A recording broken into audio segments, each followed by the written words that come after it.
Welcome to the E-commerce Badassery Podcast, the place for scrappy entrepreneurs who want to learn actionable steps and strategies to grow the traffic, sales, and profit in your e-commerce business. I'm your host, Jessica Totillo-Coster, a 20-year retail veteran and former brick-and-mortar boutique owner who spent 3 years as the only employee of a 7-figure online store. That shit was crazy. I know exactly how it feels to do all the things, and I'm sharing everything I learned the hard way so you don't have to. I may have started this business by accident, but supporting badass bosses like you lights me the fuck up, and I am so stoked to see you grow. Are you ready, babe? Let's roll. Welcome back to the E-commerce Badassery Podcast. I'm your host, Jessica Totillo-Coster. Quick question for you. How many times have you found yourself spiraling down a rabbit hole of expert advice only to find yourself more confused and overwhelmed than when you started? Or maybe you start implementing the things you're learning and none of it seems to make a measurable difference in your results. Yeah, I've been there. Not too long ago, I purchased a course from a trusted mentor of mine. And for some reason, instead of just putting my head down and implementing exactly what she teaches, I had the bright idea to continue researching, hoping to Frankenstein the best of the best, and instead ended up wasting a whole bunch of time and implementing nothing. While you've probably heard me say 100 times before that there is no silver bullet or secret about how to scale your business and that you really just need to keep doing the same things over and over, getting a bit better each time, I fully understand the burning desire we all have to keep searching for the perfect answer. And that's what sparked today's episode. I was chatting with a lounge member who had spent the last few months trying to up her email game, updating her email design, tweaking her flows, testing send days and send times, trying new segmentation strategies, only to discover that the tried and true repetitive and somewhat automated strategy she was already using performed better than all of the new things she was trying. Essentially, she spent a whole bunch of time to get worse results, and my number one recommendation was to go back to what she was doing before with a couple of other specific tweaks. By the end of our call, her biggest takeaway was, I guess I should stop listening to all those email gurus on YouTube, huh? I, of course, answered with an enthusiastic yes. So why didn't all of these strategies improve her email the way she hoped? Is it because these people didn't know what they were talking about or they were giving bad advice?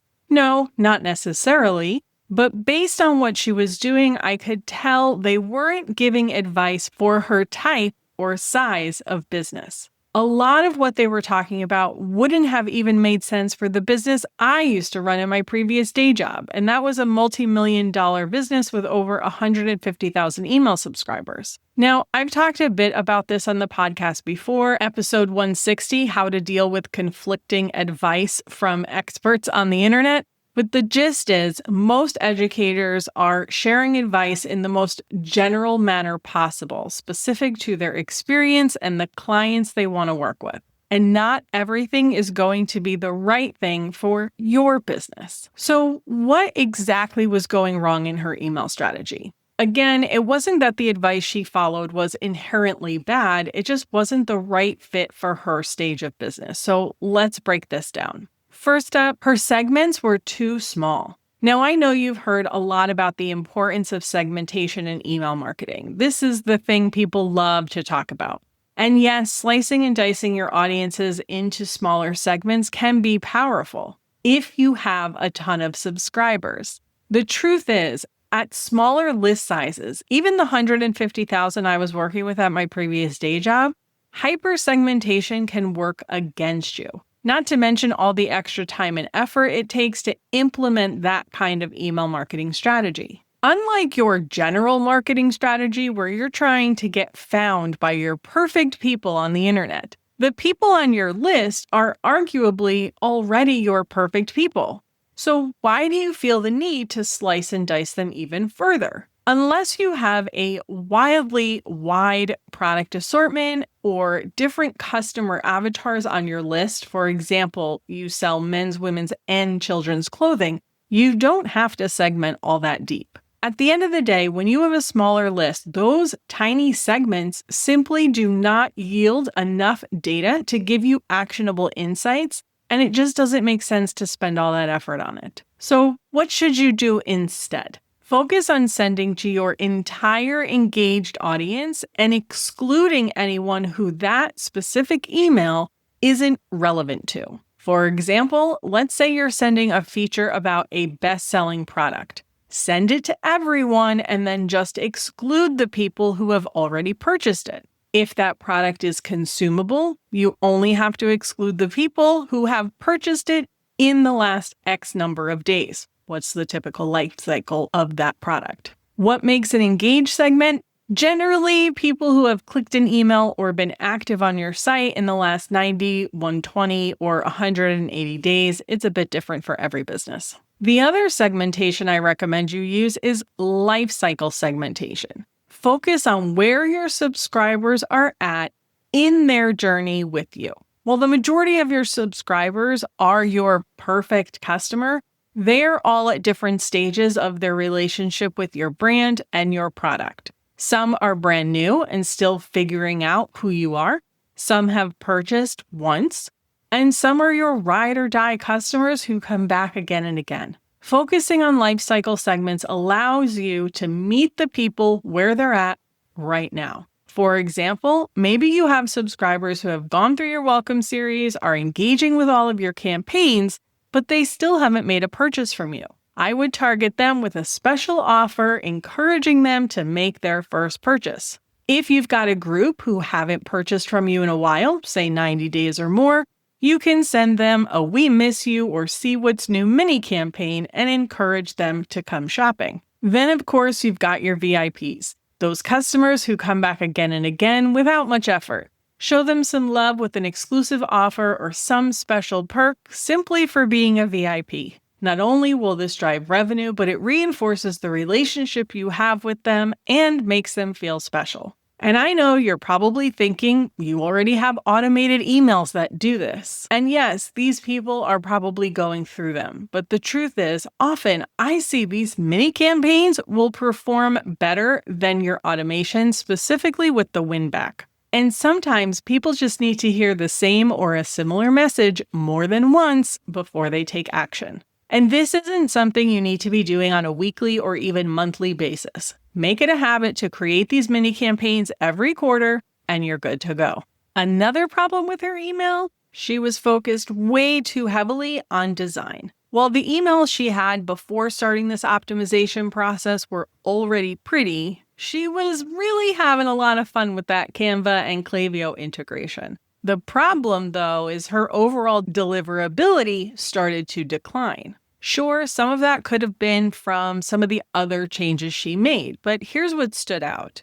In her own notes, she pointed out that her text-based emails were performing better than the fully designed ones. She kind of already had her answer, right? But look, as a product-based business, I'm not here to tell you to go all plain text all the time. Would it be smart to throw in some simpler, more personal emails here and there? Absolutely. And those life cycle segments we talked about is a great time to do that. But I know that you are going to lean more heavily on graphic-based emails compared to someone like me, and that's totally fine. The key is to approach your email design responsibly, and that's going to require getting a bit more comfortable with your platform's native email builder. For starters, you may have to give up on that perfect on-brand font you love so much. I know it feels like part of your identity, but if it's not supported across devices, it's going to default to something basic anyway. Prioritize readability over aesthetics. And you don't need to turn every section of your email into an image just because Canva makes it easy. Use images where they actually add value, like lifestyle shots, or as separators between sections to make them look like there's a curved edge, even if there isn't. But rely on your email builder's background colors, text blocks, product feeds, and buttons for the rest. Not only does this improve deliverability, but it also ensures your emails are responsive across all devices. And please don't skip adding alt text to your images. I know it feels like a small detail, but it makes a big difference both for accessibility and for subscribers whose email providers block images by default. But at the end of the day, you have to pay attention to your own data. I've worked with clients who, after proper testing, found that their fully image-based emails actually outperformed simpler designs. At the end of the day, just because something works well for another brand doesn't automatically mean it's the right move for you. Your audience, your products, and your list behavior are unique, and so let your own data be the final judge. Lastly, we looked at her testing strategy. One of the biggest mistakes I see people make when it comes to testing their email marketing when they're trying to improve things is trying to test everything at once. One week you're testing subject lines, then you switch up your sending day to test that, then you're changing your layouts after that, and you're changing so many things at once you can't figure out what is or isn't moving the needle. When it comes to testing, you have to focus on one thing at a time, and that applies across all the different type of tests you're running too. For example, let's say you're trying to figure out the best day and time to send your emails. Start with the day first. Maybe you want to test Thursday versus Sunday. Start sending on both of those days, but at the same time. Don't send Thursday mornings and Sunday evenings. Send Thursday and Sunday evenings so you can figure out if one of those days is better than the other. And you need to stick with this for at least 4 weeks so you have enough data to draw meaningful conclusions. Once you've nailed down the best performing day,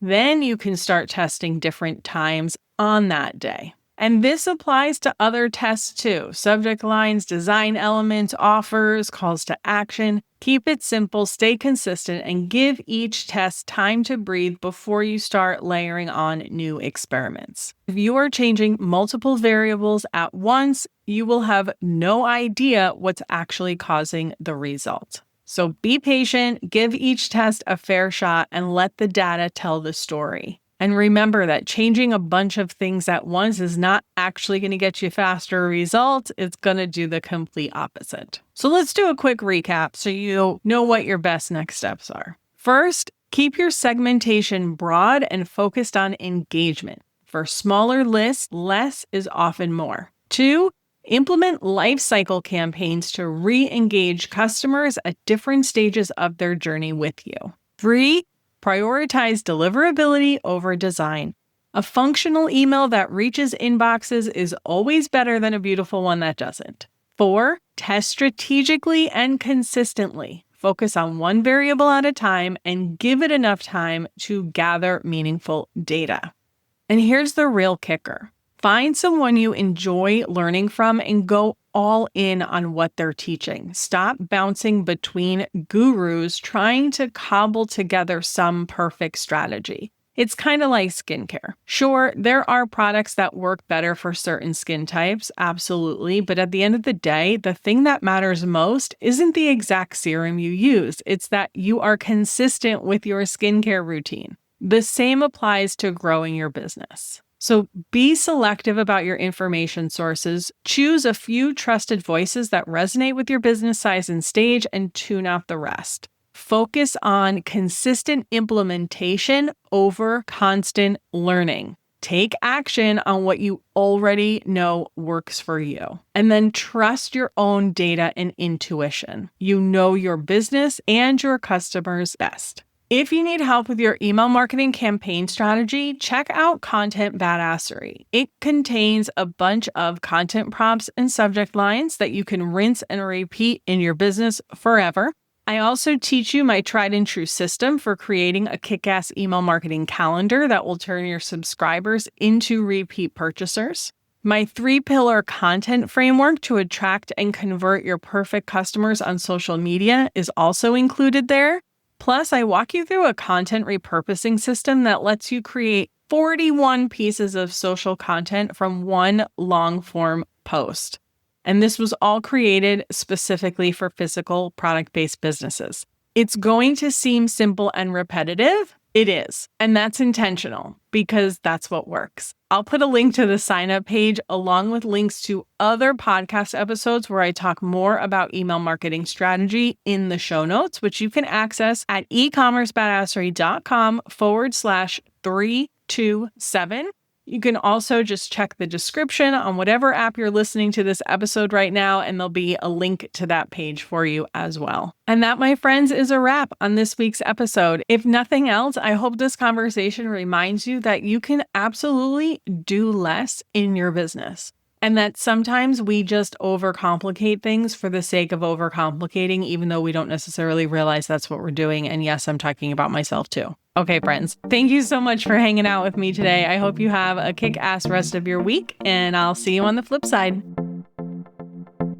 Thank you so much for listening to today's episode. If you want to learn more about growing your e-commerce business, get started with my free resource library at ecommercebadassery.com/free stuff and get an invite to the Lounge, my e-commerce marketing membership. When you're ready for one-on-one support, apply to work with me at ecommercebadassery.com/apply. Before you go, would you do me a quick favor? Leave a rating and review and tap that follow button. This pushes me up the chart so I can support more scrappy e-commerce entrepreneurs just like you. I'm on a mission to reach as many as I can, and I could really use your help. Thanks so much in advance. Until next time, e-commerce friend, stay badass.